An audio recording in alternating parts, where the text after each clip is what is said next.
Many new cars now use battery power to help out or even replace petrol and diesel, but there are so many different types of electrified powertrain it can be confusing, especially if you need to tow a caravan. With the new Kia Niro, Kia is offering not one, not two, but three types of electrified powertrain. You can go the whole hog and have a pure electric Kia Niro, in which case you're limited to just 750 kilograms. So it's not a lot of use if you have a full-size caravan. That leaves the hybrid and the plug-in hybrid. The plug-in has 180 horsepower, whereas the hybrid has 139, but the two have the same 1300 kilogram towing limit. So given that the plug-in has more power, it seems like the clear choice for anyone who needs to tow a caravan. Today we're going to be reviewing the plug-in hybrid, and we'll look at how well the car tows, what it's like to drive every day, how practical it is, and how it stacks up against its rivals. When you've watched the video, please do remember to click like and to subscribe to the Camping and Caravanning Club's YouTube channel. Click on the notification button to make sure you never miss a video again. Right now though, let's head out on the road and see how well the Niro tows. We've matched the Niro FEV to a Sprite Alpine 2, borrowed from club preferred dealer Broad Lane. It weighs 1,097 kilograms when unloaded, so it's a sensible match for the Kia, which has a curb weight of 1,594 kilograms. The Niro pulls the Sprite confidently up to speed. It's not the quickest of tow cars, and the 6-speed automatic gearbox can be a little bit hesitant to change down. In fact, it's more responsive if you switch from the default eco setting into sport mode, but it will happily maintain 60 miles per hour on the motorway, and it doesn't lose speed when you're towing uphill on hilly roads. That said, the hybrid drivetrain is down on power compared with the Niro's big brother, the Kia Sportage plug-in hybrid. The Sportage is also available with four-wheel drive, something that's not an option if you choose the Niro. On the other hand, the Sportage is a lot more expensive than the Niro, an extra £4,000 or £5,000 at the time of our test in early 2023, so it may be stretching your budget too far. If you have a fairly light caravan like the Sprite Alpine 2, the Niro FEV does a decent job of towing it, and it doesn't use a lot of fuel doing so. We saw 31.6 mpg while towing. So, if your caravan weighs less than 1,300 kilograms, the Niro is a decent small tow car. But what's it like to drive every day?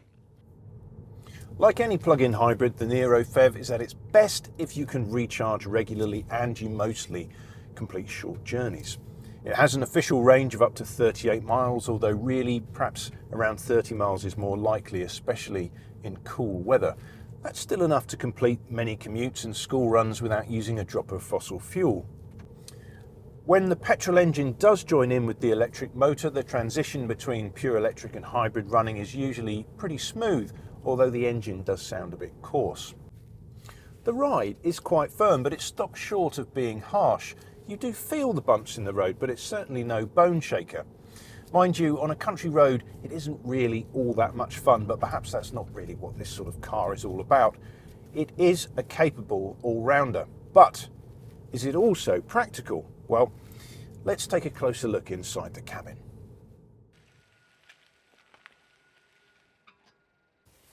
In the front, the driver and passenger have plenty of room, and there's a good range of adjustment to the seat and wheel, although as a tall driver I do wish the steering wheel would move just that little bit closer. On this 3-spec model which we're testing, the driver's seat adjusts electrically, and it has electrical lumbar adjustment, which is a big plus if you suffer from a bad back. Once you're in and settled, perhaps the first thing you notice is this 10.25-inch touchscreen. It looks really good, and it's actually quite easy to use, although not without one or two foibles. For example, you have this row of touch-sensitive buttons underneath the screen, and at first you might think, hang on a minute, some of my controls have gone missing, but actually you have to flip between two sets of functions by pressing here. Quality is generally good, although there are some less well-finished plastics here on the doors, but then again, you can say much the same of most of the Niro's rivals. Overall, it's a solidly put together cabin and an attractive and modern design. All-round visibility is mostly good, although the view over your shoulder could be better. Fortunately, there are front and rear parking sensors and a reversing camera to help out. For a relatively small SUV, rear seat space is reasonable. Adults should be comfortable enough provided they're not too tall. There are air vents here between the two front seats to keep everyone at a comfortable temperature without the driver having to crank up the fan speed too much in summer. As you'd expect of a family SUV, there are Isofix mounting points on the two outer seats to make it quick and easy to fit child seats. Now, let's take a look at the boot. Now, this is something I really don't like about the Niro plug-in hybrid. If you choose the fully electric Niro, you get a 475 litre boot. If you choose the regular hybrid Niro, you get 451 litres. But if you go for this car, the plug-in hybrid, you have just 348 litres for your bags. Blame the need to find room for a big battery, an engine, a motor and a fuel tank, all in the one relatively small car. Kia has supplied the Niro with a detachable tow ball with a healthy download limit of 100 kilograms. It sits well clear of the bumper and the electrics are easy enough to access.